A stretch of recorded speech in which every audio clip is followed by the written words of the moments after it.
Chair and Vice Chair of Harlow Council.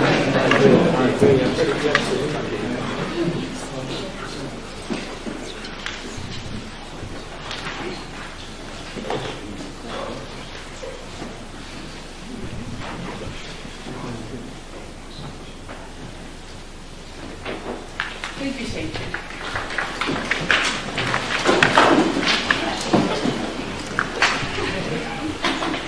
Welcome everybody to the September forecast, Councillor and public and everybody else.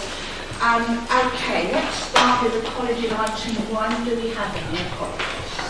Yes, Councillor John Stratton, Councillor Karen Clever and Councillor Tony Edwards. Thank you.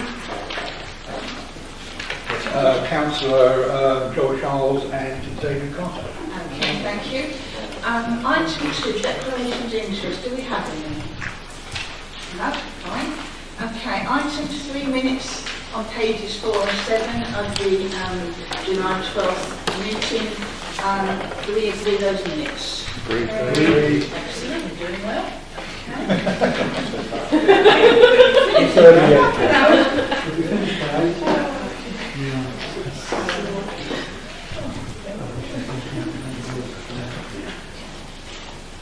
Right, okay, thank you.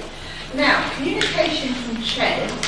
Right, I'd like to start off with the Hertfordshire and Essex Community Farm that I attended at Foldcroft. Now, considering the hot weather we had this summer from April, it was a green paradise. It was absolutely fantastic. I mean, I don't know how they grew the corn on the cob, the vegetables, the plants. It was absolutely fantastic. And a lot of people down there wandering around, a lot of children, a few dogs, but it was absolutely excellent. The work they've done, because they go there twice a day to water, and they put the orchard in by the side of the river, and I was so proud of the work they've done. They've worked really hard, considering what we've had this summer. I think they did an absolutely wonderful job, and anyone who hasn't been down there should really go and see it, because it is one of the jewels of the agricultural side of our town, and we should really welcome it and support it. Right, the next one was the carnival. Now, that was the complete opposite weather. We had it on the Saturday, the sun, we had it on the Monday. And I kept saying to everybody, it's not going to rain on Sunday. No, it's not going to rain. Well, about 11:30 in the morning, it started to rain. Now, we had a lot of floats, we had loads of floats, we had a lot of walkers, dancers, etc. And bless their hearts, they did a fantastic job. And bless the public, because they were around Bush Fair with the dogs and the kids, sheltering under trees and in bus stops on Howard Way. And they really did us proud. And I didn't think we'd get that much in the buckets, but we got £370, which quite surprised me. So I was really proud of it, and we had some very nice compliments via the council website about the fact that it had been a major success. I mean, I felt very sorry for hip-hop who were dancing behind us on the bus, because they were in the denim jackets and they must have got drowned. But we didn't, because we had the cargoes there, police bodies, and we had umbrellas that the bus driver provided for us. So we were okay. So that was, and the mayors and chairs thought it was wonderful, and the Pearly Kings and Queens thought it was fantastic. So we did have a successful day. Then I went to the Derwent Centre at the beginning of September, and I was absolutely flabbergasted by the building outside. I cut the ribbon with others around me. The building outside, being a round white building with red under the windows, was a very welcoming, very well done architectural building. You felt as if you were going into somewhere that was going to be secure, that you could work with the staff and the families that went in there to see their relations with the children. It was very calming. It was lots of pictures around the walls. The rooms that the families go in were like front rooms. They had settees, they had chairs. It was a fancy. They had a kitchen where they cooked meals for each other. When you went in the communal room, you had table tennis and stuff like that. You had TV that they could put DVDs on. A communal area. They did gardening. It was the sort of place that you had hope that they were going to get better. They were going to be supported by a wonderful staff. It's not been easy with the build, because they had to work around it. But I'm so proud of that building and the people that work there and the patients that are in there, because it's a very welcoming place and they will, as I say, recover in a very positive way. At golf day, no wind, lots of sun, perfect for golf. So we had 12 teams, and they're going to book in for next year, so you've got 12 teams immediately. That's a good start. We raised 1,400 from that day, which is wonderful. And we had 2 public health teams and HTS, and everybody had a wonderful time. And it was a very well, and Lisa did a fantastic job for me on, organising and everything else. So that was a very worthwhile day. That's all I've got to say actually under the chair's items, but they were really good. And I've got quite a variety of stuff that I was going through. Okie dokie. Right, item 5 is petitions from the public. The Safe Harlow Town Park paddling pool. Mr. Martin Deere, are you here? Okay, so if you come up to the podium and you've got 3 minutes. Thank you.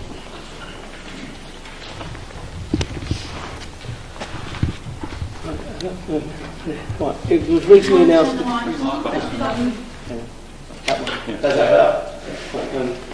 So when I saw the council's Facebook post about the splash parks being built, the way it was being spun as an improvement to the town made me angry, and I wondered if other residents felt the same. I started the petition and shared it on a few of the local social media pages as a way of finding this out. The reaction to it's been overwhelming, with 1,549 people adding their signatures. I knew there was a lot of love in the town for our paddling pools, but to read some of the comments along with the signatures has been truly marvellous. Our paddling pools are an integral part of the town's fabric and history. Pretty much everyone who has ever lived here has used one or more at some point, and they serve as one of the last remaining levellers in the town. They are used by almost everyone, regardless of income level, age, gender, race or anything else. The splash parks would be aimed at under 12s. There's already very little, if anything, left to do in Harlow for young people between the ages of 12 and 18, especially things that are free at the point of use. If all of the pools are replaced with splash parks, this would indeed give this important age group even less to do. I personally feel that a mixture of both pools and splash parks could be a great asset, but to lose all 5 of our paddling pools to have 6 splash parks in total would be detrimental to Harlow as a whole. From the way that Harlow Council presented the plan, they neither have the appetite nor the budget to keep all 5 pools open. I name the town park one not only for the reasons outlined in the main petition body, but also because its proximity to Pets Corner means it's the closest of any of them to a public toilet. The comments on the petition show that a lot of residents would like to see more than just the town park pool saved, with Norman Booth and Summers mentioned several times. Although my petition names just the one pool, it appears there is a strength of feeling to see more, if not all of them saved. It is hoped that this petition will also raise a discussion of doing this. The paddling pools aren't just used in the summer when they're filled with water, and when drained they're used year-round by Harlow's wheeled sports communities such as skateboards, BMX bikes, roller skates and scooters. There is a purpose-built skate park within the town, but this is not necessarily ideal for younger children or beginners, as it has deep holes and it can get very busy. The drain paddling pools have long been used as an unofficial learning ground, where people who don't have the confidence or ability to use the main park can practice on smaller banks. This keeps these users, especially the younger ones, safely within park areas, away from the roads and out of the only other large concreted areas of the town, such as the shopping centres. If all the pools are lost, these areas will inevitably become used for these purposes. With all the above in mind, I urge the members of the council to take on board the heartfelt views of myself and the other 1,548 people who signed this petition and vote to save what you can of the town's paddling pools. Thank you all for giving me your time and listening.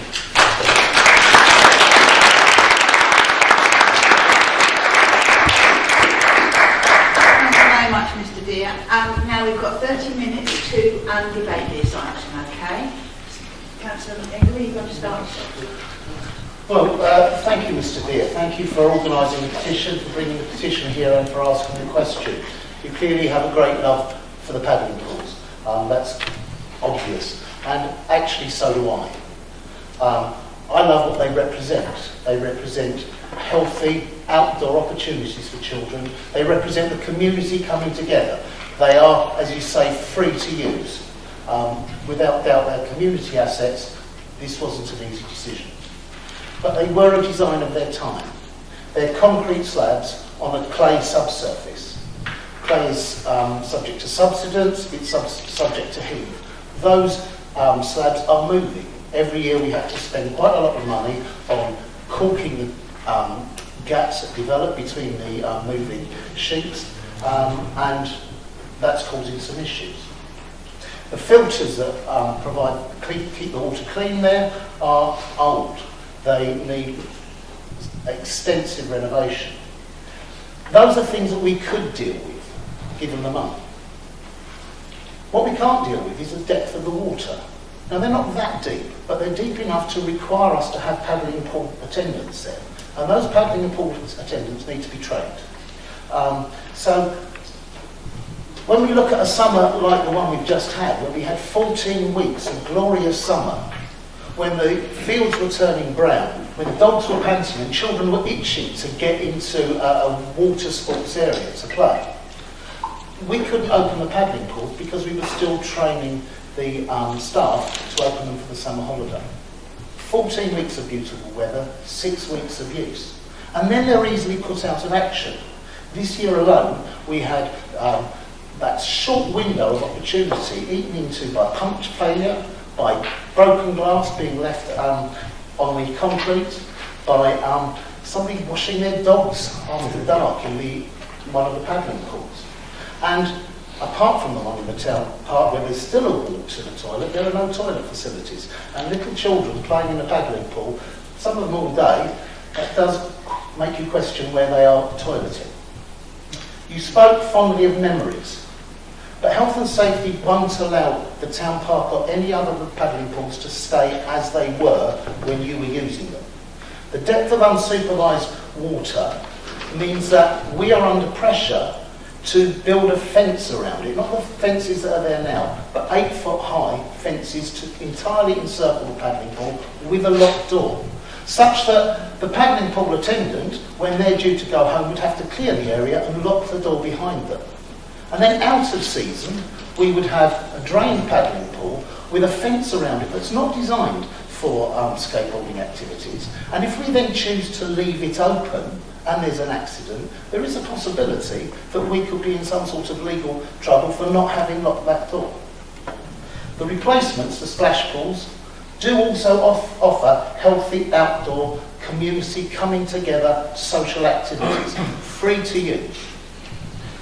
There is no depth of water. We don't need supervision. So we can open them at the flick of a switch. We could have got 14 weeks of use out of them this year, a much longer season. And if there is a problem, broken glass can be swept away. Dog's mess can be cleaned up.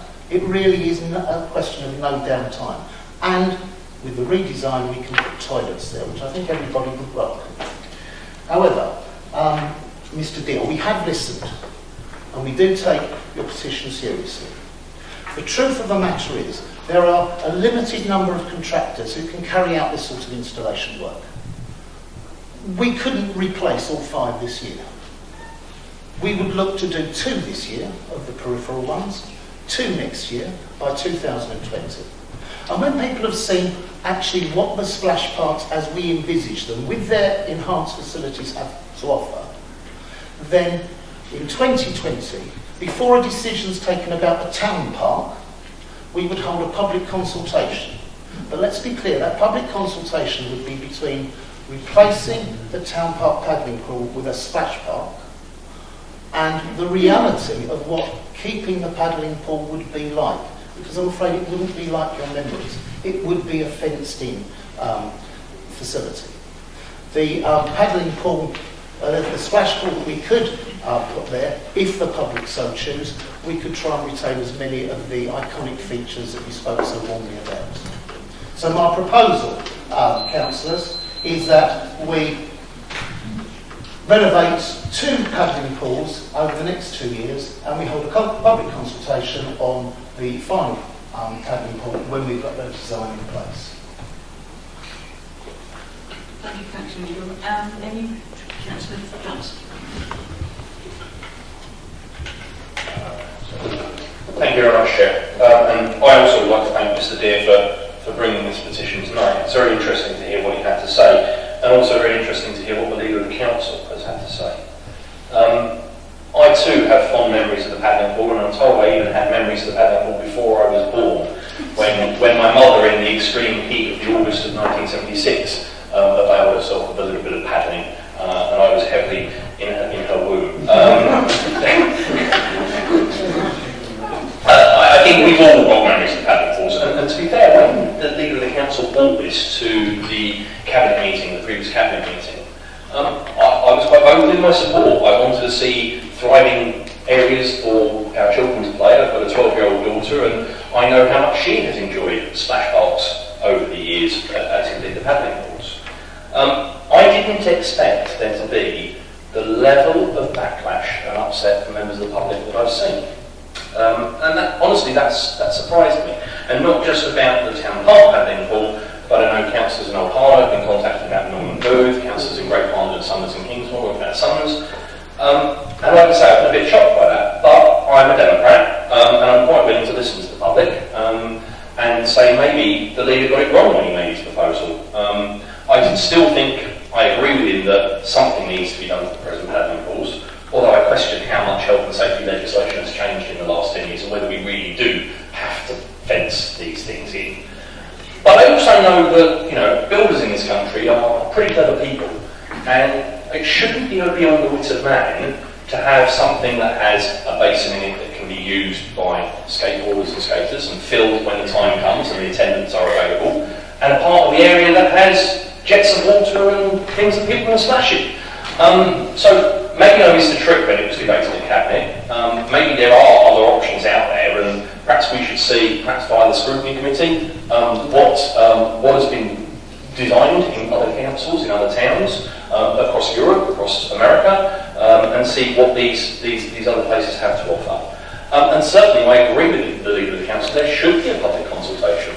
But not just about the subject of this debate, the town park. I think before any changes are made, we need a proper public consultation on all of them going forward, due to the high number of residents that have complained to councillors, signed this petition, and the amount of angst that it has caused across the town.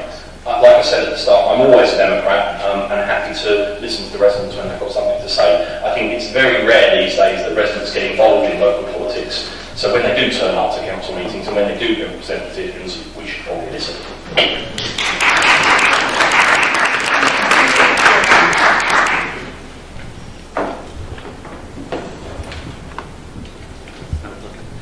Thank you, Chair. First of all, can I welcome the petition? Could you see that one?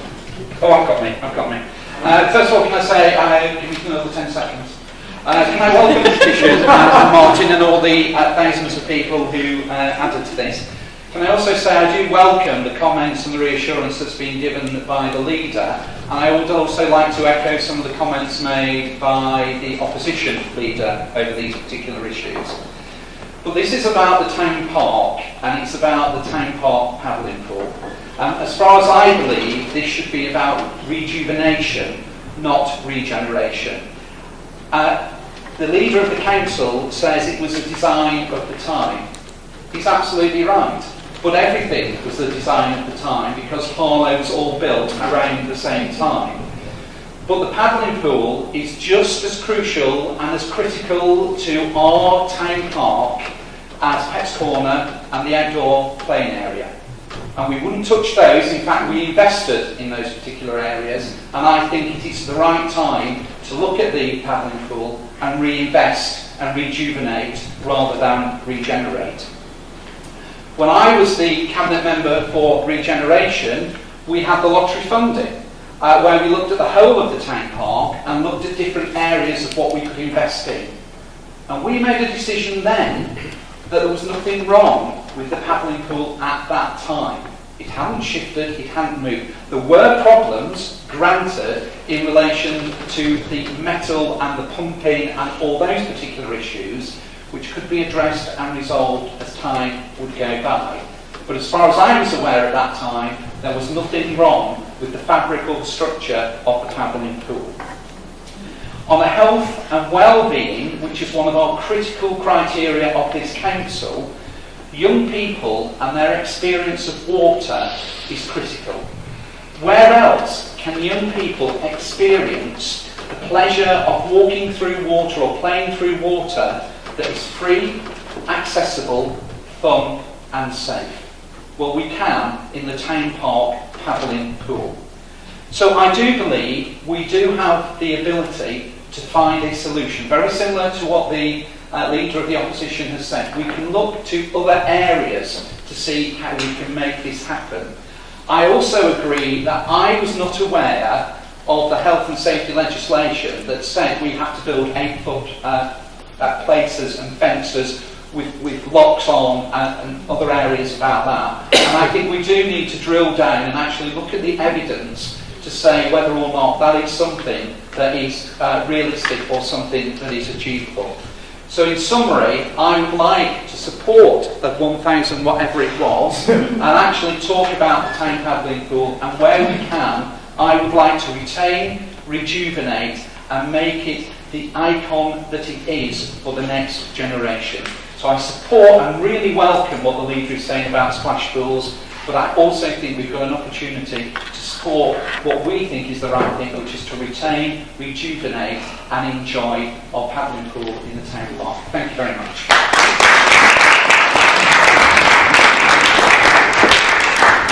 Councillor Harlow. Thank you. I am the portfolio holder for this piece of work, and I want to say that I'm really excited by this petition, by this debate, by what it's stirred up. I think it's absolutely wonderful, and I'm excited about the public coming together with the council and working to an outcome which I think, I hope, will be more or less satisfactory to all parties. I do want to make one point, though my colleague Tony has spoken very, very eloquently, and I second everything he said. Indeed, I agree with everything that's been said. I do want to make one point. I live in Old Harlow. I take my 8-year-old son both on his scooter in the winter and to the splash park in the summer. I'm up there constantly. I'm a great fan. I'm Australian. To the paddling pool. You know, this is a whole new thing to me, the concept of a paddling pool. Quite a sort of odd thing, but now that I'm used to it, I absolutely love them. What I will say to you, though, having spoken at length to the officers who are responsible for advising us and providing us with the evidence on which we have made the decisions, what I will say to you is that when I heard about the health and safety risks to children with the filters as they currently are in the state, of the germs that can very, very quickly and easily spread through the system because it's not fit for purpose over the longer term. When I said to my many mothers and father friends who said to me, "Oh, I'm appalled, I can't believe the first thing you've done when you went into council was put your name to this appalling decision, it's outrageous." I said, I hear you entirely, but I need to tell you that there are members of the council who fear every summer that there is going to be some outbreak of some germ or some virus which could really be quite toxic to small children. The filters need significant investment that will cost a lot of money, and that was the thinking that informed the idea of the splash parks. I think where we've got to now with a kind of hybrid solution, which is what we're going to investigate, is a really good one. But I just really want to put on the record that one of the primary motivations for this initiative was health and safety, the risk to our children, and it would be remiss of me as the portfolio holder and this council not to be very, very cognizant of those risks as we move forward. Thank you. Councillor Perry. Thank you, Chair. It's nice to hear that there's a consensus across both parties that the paddling pools do actually have a special place in all our hearts, and we can all share memories of them. And I'm no different now. I remember going over there many a year after finishing school, and we used to play them all the time. I'm glad to hear Councillor Harvey agree that she seconds what Councillor Durkin said. So we can look forward to maybe looking a little bit deeper at this and not taking the paddling pools completely out of the equation, and possibly looking to invest in them. I would like to put to her, though, that how many children since their inception have actually fallen ill to these so-called viruses, and if the health and safety legislation exists that we have to erect 8-foot fences around them, why were they opened at all this year? So I do kind of question that logic. In terms of money and requiring a lot of investment, perhaps we should invest in them for the future. We hear this year that there's £2 million underspent. money shouldn't really be the barrier to investing in these things properly. So I welcome the fact that across both sides of this chamber that people are willing to look a little bit further at this, and I look forward to Councillor Harvey coming back to us, having looked at those a little bit further and seeing if we can debate this issue again and keep paddling pools open. Thank you, Chair. Mike. Councillor Vaughan. Thank you, Chair. I also love the paddling pools, although I never grew up here, so I've never used paddling pool. I actually use the beach because I come from Mauritius. But it's good for children to have water to play in, and also it helps parents to become friends and so on. I'm quite surprised with Councillor Perrin asking how many children have been affected. As a nurse, I'm always the preventative type. Why do we have to have children or anyone to be harmed before we act on anything? Why can't we start doing something so that not any harm doesn't happen to our children? I agree with Councillor Ingalls about the health and safety. It's very important to follow the law. Health and safety is not something to be there and to be just, yeah, we want it or not. It's actually the law. We've got to follow it. There is, if you want to see, in June 2017, it was printed about the health and safety review on pool and splash parks. So we need to look at all that because we can't afford to put our children at risk or anyone at risk. And I agree with Councillor Ingalls that we should do a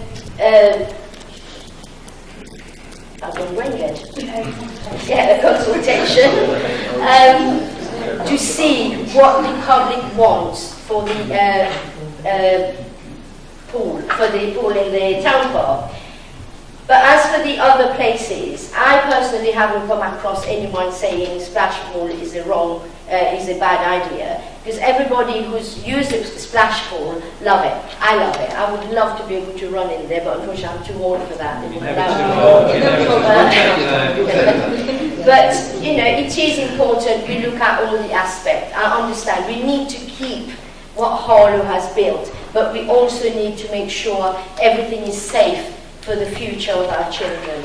So hopefully we will do a consultation and we'll get the whole town to see what they want, but by giving them all the facts and figures. Thank you. Councillor White. Thank you, Chair. I wasn't going to say anything tonight, but I feel I ought to, because I have been approached by a number of people in Old Harlow about the proposed splash pools, and they're very upset. Their kids enjoyed being only 6 weeks, whatever it is, in the Northern Booth Centre. We have got the use of toilets in the Northern Booth Centre because we use the BATS facilities. So they've come out to help us out. So there's not a question of, you know, children going to the toilet in water. I can't quite understand this. There's a lot of people over there, a lot of members over there who feel that there should be a consultation, or the decision that the leader is making is perhaps not the same as they want. I don't know why we can't have a consultation. This is fundamental to the children and the parents of the town. Most things I would agree with consultation, but this one I think is, because there are so many people, as Mr. Deere has brought a petition, this 1,500 signatures, and that shows the strength, and that's probably only a very fraction of the people who use it. The town park is somewhere that's probably too far from people of Old Harlow to get to, so they use the Northern Booth, and they love it. And they've got all the facilities they need. I don't take it wrong, I often are down there, but I'm there down the litter picking, and the parents come up to me, the kids having fun, splashing around in 18 inches of water. Health and safety. I've got two, my niece and nephew live in Cambridge, and I go up there quite a lot. They've got a large paddling pool, which is about 18 inches deep, and it's probably the size of this area. No safety men, no women or safety persons. Parents are in charge. So obviously, whatever bit of legislation you come up with, it's not coming up. It doesn't need to be done here unless, you know, if you prove me wrong, that's fine. Cambridge aren't doing it, so if Cambridge don't have to do it, I don't see why Hart suddenly comes up with it. After all these years, we've got to build fences. It's dangerous for children to be in paddling pools. If it's that dangerous, why are you opening them? Okay, so you've got all the children at risk this year, because this piece of work has got to be going on for a few months, not just now. So you should have closed the wall because it's dangerous to children. And I agree with what Councillor Perrin said. How many children have come ill from those pools? Councillor Well, thank you, Chair. It's great to be having this debate tonight and having a discussion about paddling pools. I think there's no one in this chamber that would disagree that they're a fundamental part of Harlow life, and they're kind of one of the great things that makes us unique about a new town. What I would say is I'm a councillor in Harlow, and we had, when the redevelopment was done a few years ago, our paddling pool changed to a splash park. And I've got to say it's been a great success overall. And actually, a lot of my residents really love it and really love the difference in some of the play it is too. We did have an issue last year because it does require a computer to run. I think we've got, and unfortunately that meant we were close to a significant part of last year, but I think we've solved some of those issues now. And actually now there's more technology in the UK, and that's why a lot of the companies that are doing it were in America and we had problems with that. But I think it is something we can look at, and I think we're all kind of agreement about looking at how we kind of compromise around this. I have some issues with some of the advice around health and safety and kind of fence stuff, but there is a legitimate concern around the pumps and some of the other things. It was in my portfolio for 5-6 years until earlier this year. It's something we've been looking at for a number of years each year about how long it takes to fix the paddling pools, how long they're out of season. There is genuinely issues with paddling pools. We've always known there's a big amount of work coming at some point that we need to pay a lot of money to get a lot of the paddling pools fixed. It's not been a secret, and we've been trying to fix it bit by bit as it comes on. But as you know, anything you keep patching, eventually you do need to do some work. And I think it's the opportunity, because the time is coming where we'll get into a crunch point where it will be, can we open more next year? Or not, maybe not next year, but the year after. And it's like, what do we do? Do we try and do something proactive to change it? And I think this could be a really positive. And I think maybe some kind of combination. I think we need to look at how we do this properly. But I think we don't need to fear. I think there's a fear of what splash parks are, and maybe taking away from adult stuff. I think there's multiple use behind board, I've got to say. And there is families, and there is adults and teenagers that also use the splash park. So I've got to say that just from my own personal experience in my local area, it's been a great success, and people have loved what we have in Pottery. And I know that I sometimes, when I've got my niece and nephew, will take them over to other areas that have got some of these splash parks, which are great. But I do take a point, and I do know, I mean, we have looked at a number over time, but I think something does need to happen. I do agree with some of the stuff when you look at that there is definitely an issue, fundamental issue with the pumps. That's been coming for years, and we know that, and we've been trying to look at how we do that, but you can only patch things for so long. So there will be a significant investment needed in the paddling pools in what way, shape or form. But I think we could work forward. I think we should listen to the public and what they're saying in this, but maybe not fear splash parks completely. I've just got to say it has been a huge success for us, and I don't think we should ignore that in Pottery. Councillor Wilson. Thank you, Chair. I wasn't planning to speak on this, but I'm actually quite enjoying this debate and where it's going. I just want to add a couple of things to what Councillor Toll's just said. Like Councillor Toll, I'm a local councillor in Harlow Commonwealth. The only ward in Harlow that already has a splash park. We went through the scorching June and July this year. The only place that children could go in this town is up to Potter Street, where we had the only splash park open because the paddling pools were open. So I do see the advantages of the splash parks. And I do also know that maybe there should be a choice, maybe having one paddling pool open, and I understand that, and I quite agree with that. So, what I want to talk about actually was about this consultation that everyone seems to be talking about. And I said this at the cabinet meeting when it was debated. I need to remind people we had consultation at Potter Street before, when we had the paddling pool and the old Carter's Mead site, and then there was a proposal with the GAG2 funding to move it all over to the Lockwood site. But the consultation, and I think this is a lesson we need to learn, the consultation was actually to the people that matter, children. Harlow Renaissance to this day went to Potter Street Junior and Infant School and consulted with the children what they wanted. They were given the choice. And we watched them, obviously I knew they had a paddling pool already. Some of them have gone out into Stevenage, is very famous for having splash parks. A lot of them have gone all the way to Stevenage to see. Overwhelmingly, the children were in a splash park. So I do agree with consultation, but I think we need to add in that if we're going to consult with people, let's go into schools and see what children actually want. Because it's the children, we're all going to be sitting there watching them, some of our kids, maybe some of the grandchildren, hopefully. But let's actually start consulting with the people that are going to use these facilities, like we did back in the days in Pot Street, like Harlow and some Harlow Council did, going back to the Gap 2 funding and start talking to children.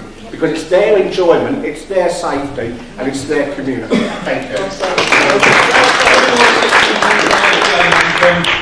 Oh, sorry, Chair, I keep forgetting myself. I wish to stand a second time under the rules of the Act, move a motion as mentioned in Rule 13C to refer something to an appropriate body or individual. Given the high level of debate that we've had tonight already and the feeling around the chamber that we need to consult the public, I'm not sold on splash parks versus paddling pools yet. I still believe that splash parks could have an important part to play in this town.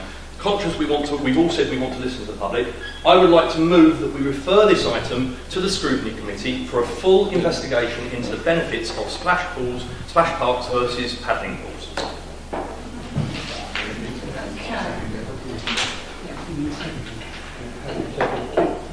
First point I was going to make is there was a second.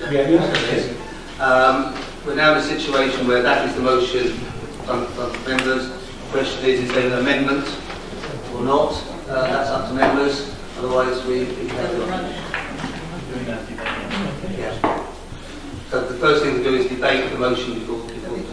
But I am conscious that we've only got 30 minutes for the whole thing. We're not far off it. Okay.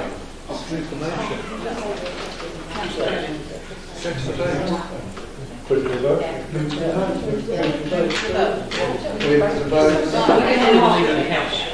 I have asked. Right, you go for it. Okay, thank you. Just before I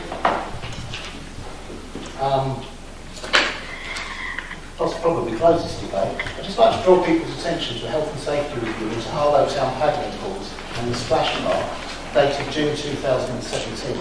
It says it's recommended that access to the pools is fully restricted where water remains in the pools, therefore not including the splash park. It should be subject to risk assessment. High fencing throughout should be installed. So, you know, the risks are there. They have been stated. However, I'm fully prepared to have a debate on this, so I'm going to accept Councillor Johnson's motion and suggest we take this to scrutiny. Okay, so Never mind, boss. so councillors, I suppose we go to the vote. yeah, that's what I'm just going to do, but I'm going to say it again. Can we put the motion to council that the scrutiny committee look at the differences or the combinations of the splash pools and the paddling pools, and we come back from that committee back to full council with whatever they've come up with. That how we're going to go through it. Agreed. The vote, well, agreed? Agreed. Fine, excellent. I like it. Right, thank you. Item 6 questions from the public. Now we've got two, three. Okay. Mr. David Foreman.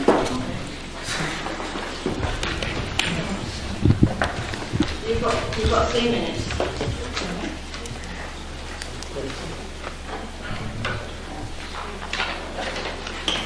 Will Harlow District Council adopt the International Holocaust Remembrance Alliance working definition of anti-Semitism and its accompanying 11 examples of contemporary anti-Semitism in society without addition or deletion, especially given the fact that the United Kingdom government adopted it in December 2016, in order to build further confidence within the Jewish community in Harlow that anti-Semitism will not be tolerated.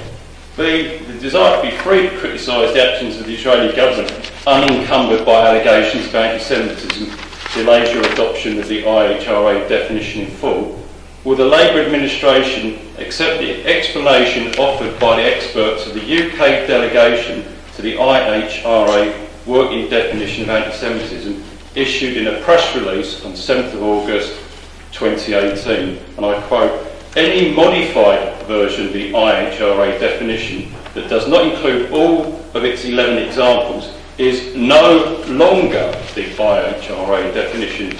Adding or removing language undermines the months of international diplomacy and academic rigour that enable this definition to exist. If one organisation or institution can amend the wording to suit its own need, then logically anyone else could do the same. I mean, once again, we work to a world where anti-Semitism goes unaddressed simply because different entities cannot agree on what it is. Do you want to take Councillor Ingall's reply as read, or do you want him to read it out? I'd like him to read it out, please. Thank you, Mr. Foreman. Councillors. There have been some concerns amongst some people interested in international affairs that accepting the IHRA definition of anti-Semitism, together with the 11 examples, would prevent them from ever criticising the actions of the Israeli state, without themselves being labelled as being anti-Semitic. Hence, they've been worried about accepting it without deletions or additions. However, proper reading of the text shows these fears are unfounded. The IHRA definition explicitly accepts that criticism of actions taken by the State of Israel can be made, as long as those criticisms are not used as a vehicle to deny the right of the State of Israel to exist, as long as those criticisms are of the actions of the state and not of the Jewish religion, as long as the State of Israel is not singled out for criticism, and as long as comparisons are not made with the Holocaust.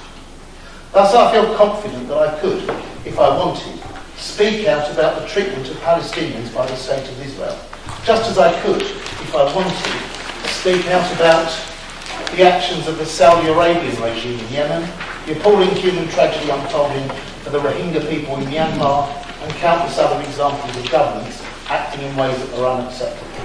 All very different issues, but all deeply troubling to people interested in international affairs. Given this freedom, as a definition allows, I'm happy to align myself fully with the IHRA definition, and via a motion that we will present to Council at the earliest opportunity, we will incorporate the definition into the relevant Council procedures. But I want to go further than that, David. Counting anti-Semitism and racism in all its forms is an issue I'm certain members from both sides of this chamber feel passionate about. Therefore, I propose that the portfolio holder for equality and diversity sets up a working group to include councillors from the opposition and leading figures in the Jewish community to see what other measures we can take to build confidence within the Jewish community. That this council, as a whole, condemns anti-Semitism, will not tolerate it, and will take active steps to ensure that the Jewish community feel welcome and included as a valuable and intrinsic part of this religiously and ethnically diverse town. Mr. Foreman, have you got a supplement? Yes, I have, Chair.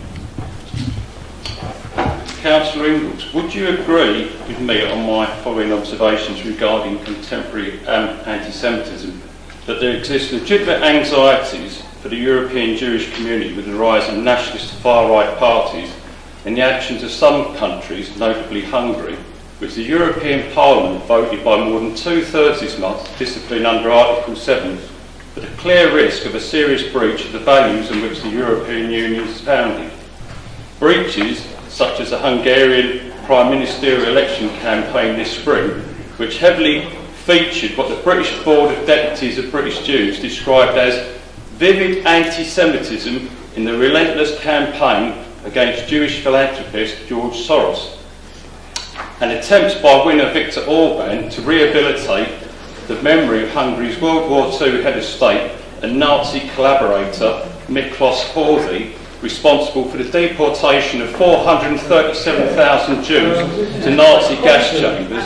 And so Britain's Jews must be disappointed, to say the least, that the UK's Conservative Party whipped 18 of its 19 MEPs into supporting Hungary against the motion, an action which Conservative peer Lord Finkelstein described as a really distressing thing to have happened and shameful. I think it's when you're specifically speaking about the action of Conservative MEPs in Europe, that's really a question for the Conservative Party. Mr. John Wick.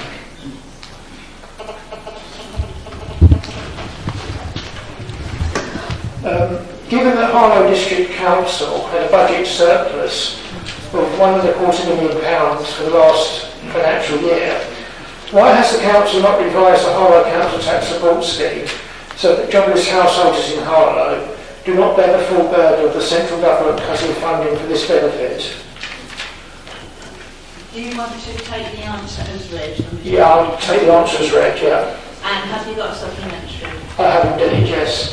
Nearly 1,000 jobless householders in Harlow receive court summonses every year for failure to pay their council tax, yet 36 local authorities continue to charge jobless householders zero. Why is it impossible for Harlow Council to lessen the council tax burden of the town's jobless householders?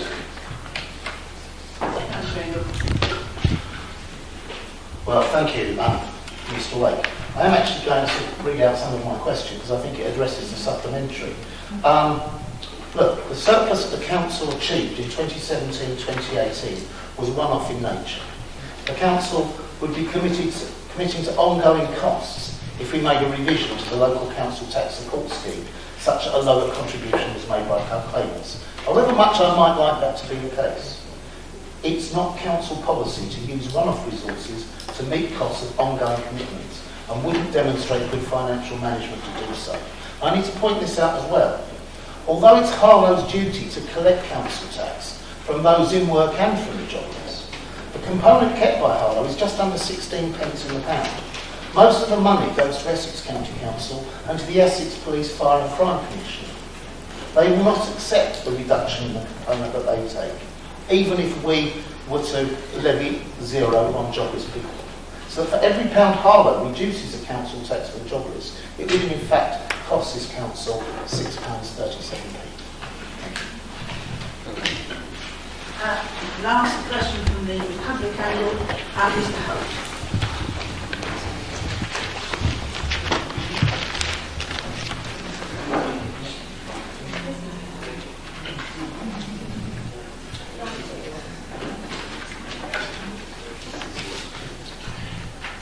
At a full council meeting on 29th of March, a motion was moved that in view of the poor state of repairs of the highways of Harlow, that the Essex County Council portfolio of highways would meet with the Harlow County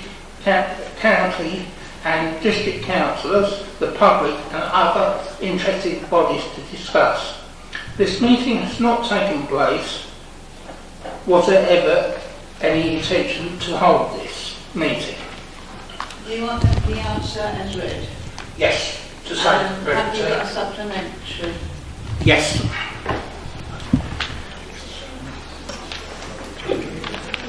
Why was only certain members of the public invited to attend this meeting with Councillor Mansfield? Why wasn't this meeting reported taking place at last week's cabinet meeting? Well, I'm sorry, it's 2 questions. So I'll say, I'm doing exactly what Mr. Ford did. Why was only certain members of the public invited? B, why was it this meeting reported at cabinet Mr. last week? You know the rules. Okay, so shall I address? Oh yes. Mr. Harlow, thank you for your questions. Whilst I invited Councillor Bentley to come and meet with me, and I'm glad that he did come because it was a very positive meeting and we did get some good outcomes for the residents of Harlow. As we, just across the road here in North Brooks, the road has been repaired as a result of him coming on that tour with me of some of the worst pothole estates in Harlow. I'm not in a position to dictate to Councillor Bentley who he will meet and how long his meeting will be. He agreed to come here for a short period. I managed to persuade him, well, actually I didn't manage to persuade him, the residents of Waterhouse Moor wrote directly to him and they managed to persuade him to extend the meeting by half an hour to allow for that. I still hope that Councillor Bentley will come and address the councillors here. I still hope that Councillor Bentley may face the public, because there's certainly lots to face the public about. The state of our estate roads is shocking. I was lightly rigged by Councillor Hardware earlier on the year, saying, wasn't I embarrassed to have stood on a campaign on the side of Southern Way, saying fix Southern Way because it would be fixed by May, and now it's nearly October, and it's been delayed again. So, was there an intention? Yes. Did the meeting take place? Yes, not as I wanted it. Do I intend to keep the pressure up on Essex County Council and the Tories of County to actually put their hands in their pockets and make good the damage they've done to our infrastructure? Yes, I do.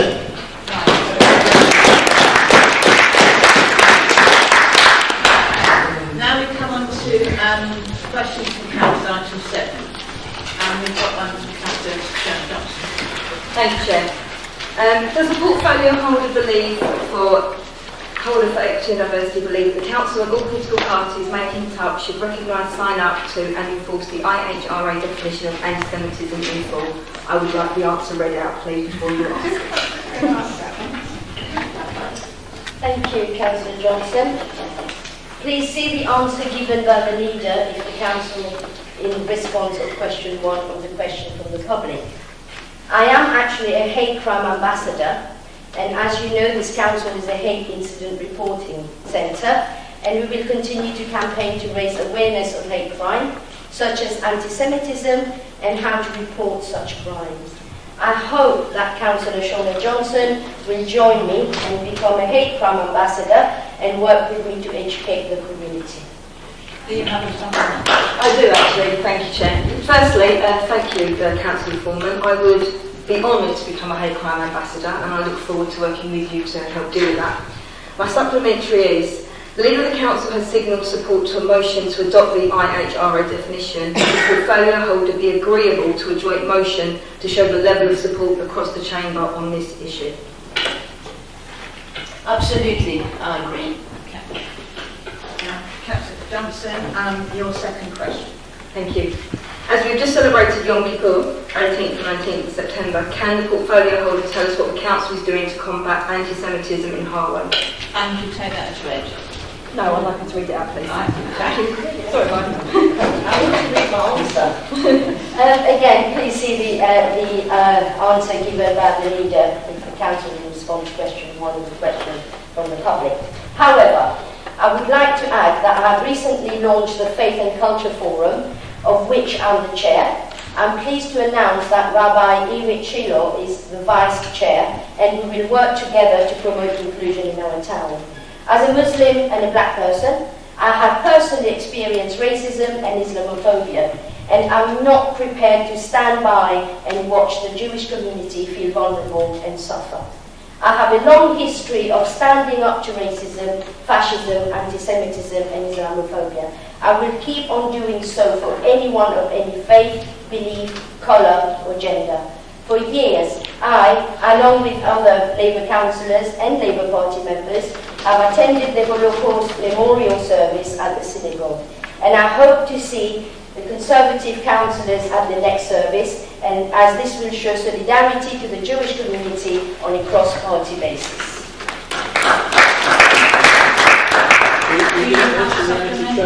Yes, I do. Thank you, Councillor Foreman. I'm going to ask you this though. Given your views on anti-Semitism, and I appreciate that you've also, like me, had racism put against you, have you personally called for Brett Hawksby to face disciplinary action for his comments? I don't actually agree with what Mr. Hawksby's done. His language isn't one that I would actually use, and I actually find it distasteful.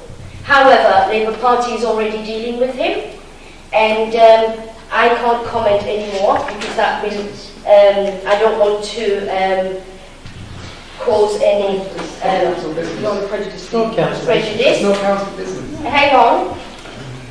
I know it's not council business, but it is important to address. Yes, it is. Yeah. So it is You can being shake your head, addressed. Duffin, but it still is. Councillor Johnson. Right, it is important, and I can guarantee you things will get done as it should, and as what they find, they will decide what to do. I appreciate that answer, thank you. Okay, we're now on to item 8, motions from councillors. We do not have any. We're now on to item 9, references to cabinet and committees. Item A of that, item 9, referral to cabinet, local development plan, submission to planning, etc., for examination under regulation 22 to follow. Do we have a proposal? Yes, sir. And do you want to give a speak now? Well, I just would... And a second, do we have a second? Secondly, Chair. Already seconded. Sorry. Two seconds. I just would obviously reiterate that the Cabinet is recommending to the Council through this submission that we approve the local development plan for submission to the Secretary of State, that we agree the local development scheme and delegated authority for minor changes to be made. So I so move. Because what I should have also said is we've got the supplementary agenda item 1 and 2 on that item. Right, debate. I presume, Councillor Engle, do you want to... Yeah. Right, hold it, debate. Okay, debate. Councillor Carter.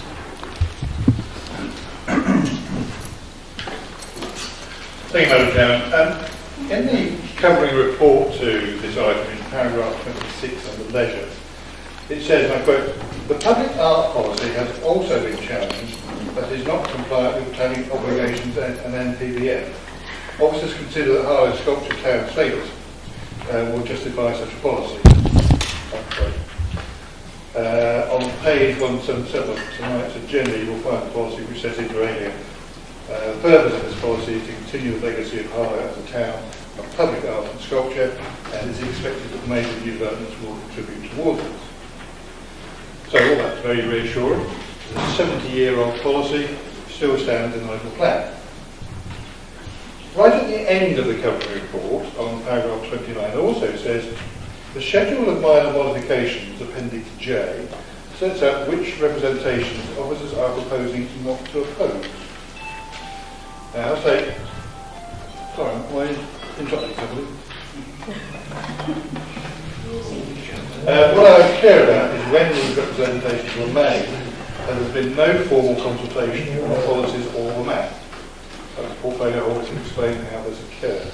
Anyway, moving to page 1338 on tonight's agenda, we actually come to Appendix J, Schedule of Minor Modifications.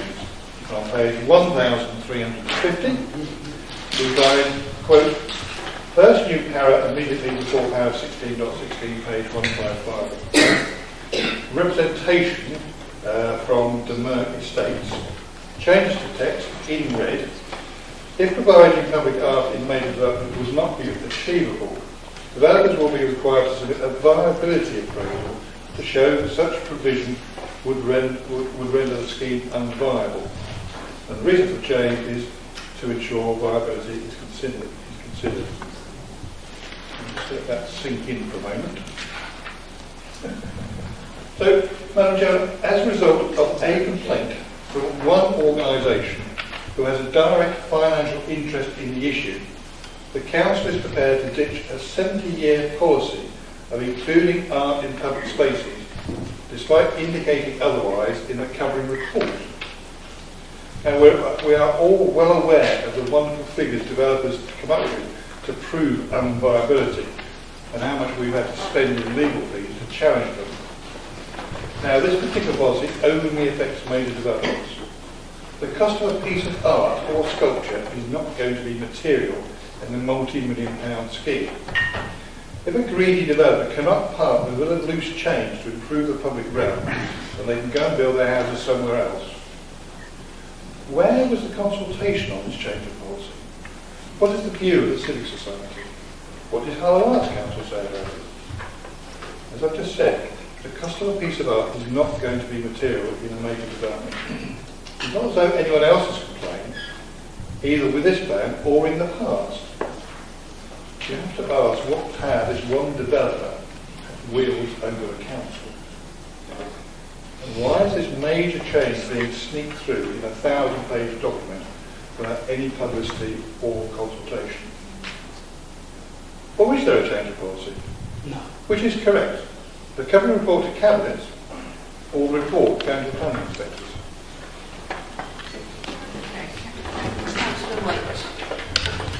Thank you, Chair. I just thought I'd comment on this viability piece. I would love for this report not to mention it.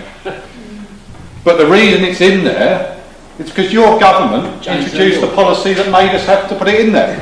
If we don't have it in there, we'll be in front of the inspector and the inspector will put it in. So clearly this is the fault of Conservative government and not ours. We would love to get rid of viability. It is a bane to my life as Chair of Planning. So yes, let's get rid of it. But I think you need to speak to your ministers.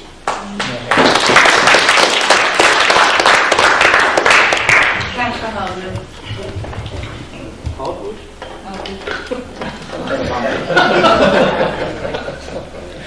Thank you.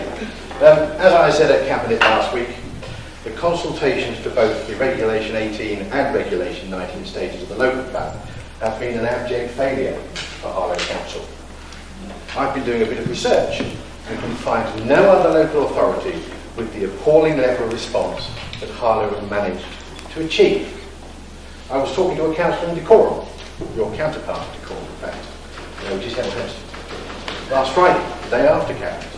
He was complaining that his council has had to employ extra people to go through the 12,500 responses to their Regulation 18 consultation, with St Albans next door complaining about getting just 2,500. He thought I was joking when I said Harlow had received just 72. When localism was introduced in 2011, the aim was for councils to involve local communities, allowing them a greater role in decision making, to have a greater say in what was built and where. This placed an obligation on councils to actively engage with their communities and encourage participation, especially the hard-to-reach groups. The obligations to engage have actually existed since 2004. 2004 Housing Act. But only a few councils seem to pay any attention to this Labour legislation. But that obligation is now a real one, although the Labour-run Harlow Council decided at both consultations to ignore this and to do the barest minimum, depriving the residents of Harlow of the opportunity to truly be involved with their local plan. What compounds this is that the Labour Council knew this was the issue, having only received 126 responses at the previous consultation. They seemed oblivious to the issue. They obviously do not value the opinions of their residents. Even with the poor response from the first consultation, accepted by the then leader of Labour as not being good enough, they did nothing extra this time, which is why you've only got 72 responses. No one knew about the consultation or understood what was required. What makes this worse is the portfolio holder had the benefit of the experience of Epping Forest next door. They made a real effort to engage their residents and achieved 3,300 in their first consultation and 1,000 in their last consultation. Accepting that this is an issue, the council has already sought legal advice from a barrister, which doesn't come cheap. Instead of wasting money on barristers and vast sums on vanity PR projects which achieve nothing, perhaps the council should have spent some money on PR for the local plan and given the residents of Harlow a proper opportunity to participate in their local plan instead of treating them with contempt by doing the barest minimum. Thank you.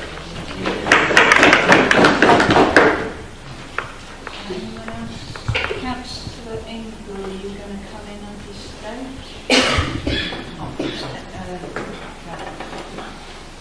Councillor Danvers. Well, I'm not really going to say much, but I will actually say to Councillor Hardware, when the consultation of Gilden Way was so loud and clear to Essex County Council, in regards to the changes to the road and the junction. It was completely ignored by the authority that he represents now. And in fact, 4 of the Tory group actually represent on Essex Town Council. When the Gilden Way development was discussed by public inquiry, the whole of the town, and I give credit to the Tory group, the whole of the town came together to oppose that. And who did we have but the person who was behind the localism bill, Pickles, just down the road in Brentwood, signing, saying, I'm wearing my judicial hat and I'm actually agreeing to this, when in fact the whole of the town actually opposed that. So when you actually start talking about consultation, what you also need to know, Chairperson, is that people need to start listening to it.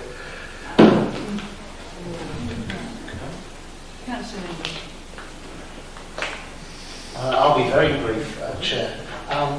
Councillor Harlow is absolutely right. We did take some legal advice, and the legal advice said that the barrister could see no reason at all why we shouldn't proceed with the move to submit. Thank you. Is that the debate? Right.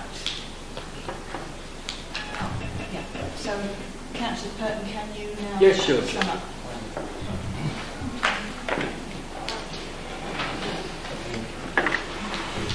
Well, as far as the consultation is concerned, Councillor Harlow seems to feel that the number of objections you get is a measure of the success of a consultation. I think that to compare us with Epping is quite honestly is ridiculous. First of all, actually, Epping are stuck in the High Court at the moment before they can proceed. So that's not, they haven't had everything their own way about. But the size of Epping, this forest, district council area, is something like 15 times the size of Harlow. The number of units that they were consulting on, the number of areas they were consulting on, all the way from the boundaries of London up to Shearing. It's totally ridiculous comparison. We went out to consultation. I would say the number of the actual responses that we've had actually cover all the main points. It's not as if there's something, that we're still waiting for somebody to realise. Everybody has understood the plan, and those that wanted to respond have responded. Receiving more and more and more objections is not success. As far as the viability is concerned, and the question of public art, we haven't changed our policy. But as Councillor Waite's already said, if we have to make technical arrangements or technical amendments to what we have in our local plan in order to comply with the inspector. If we didn't put it in, the inspector would put it in, as Councillor Waite's already said. This whole question of viability, we should understand that years ago we used to get public art because, like all the other Section 106 requirements, where developers were required to provide a public benefit for the benefit they got from planning permission, was what came out of the deal first. Then the developers decided whether they wanted to proceed with their costs and their cost of build, the cost of land and everything else. The government has changed that completely around. Because now, the viability, actually, they work out all their costs, and because they've got very clever people, they pay them millions of pounds to prove that they can't actually afford any public good at all. So, yes, we understand the point that's being made, and as far as I'm concerned, public art, like infrastructure, like schools, like health facilities, are all essential public benefits that we are entitled to when developers get planning permission. And we will insist. In fact, we had a discussion in this very room last night with our colleagues from East Herts, Epping, with people from the government, and we've committed ourselves to having a strategic seal, which is a infrastructure levy, which we're going to impose on developers in the garden town. So we're quite well aware of what we need to do. The problems we have coming from the government, not from us. So yes, we are aware of public art. We're famous in this town for public art, and we'll continue to demand public art. Don't let's squabble over these technicalities. Right, okay. We're coming to the vote on this, that it goes to the planning inspectorate for examination under regulation 22. Point of order, Madam Chair, I stand call for a name vote by members through to stand with me. Right, that's fine, I'd have a name vote.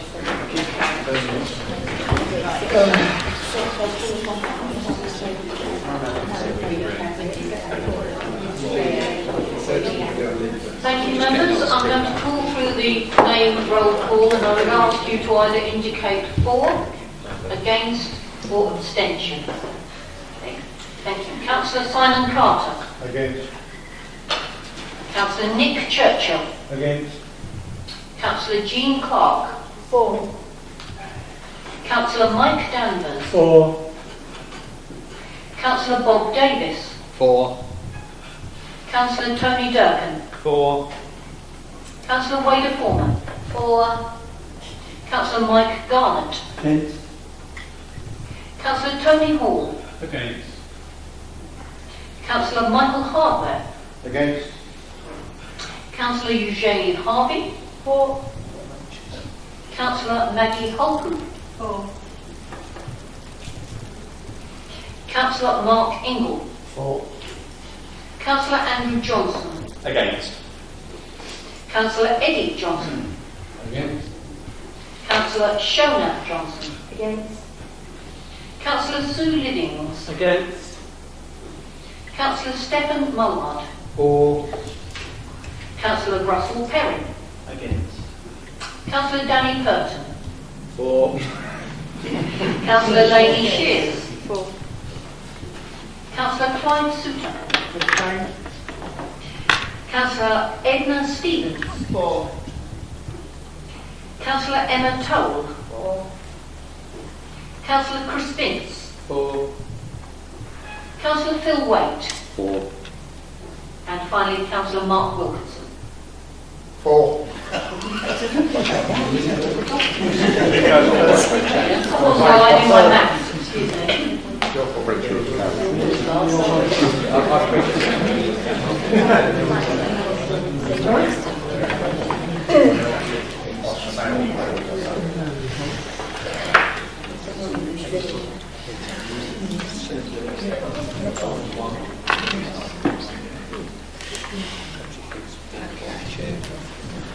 So the numbers are 4, 16, against 10 and 1.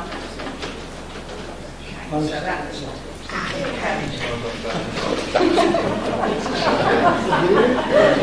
now we're going on to B and C. Okay, so are we going to vote on B? Agreed. Okay, that's fine. Do you need to come to that on that? We can just do that. Item C. Moved. Agreed. We're going to remove and second, yeah? Right, okay. Laney second. Agreed. Agreed. Okay. Now we come on to item 10, reports from officers are unknown. Item 11, minutes of cabinet committee meetings to note, but we've still got DNAs that are coming on supplementary stuff. Okay. Matters of urgent business, none.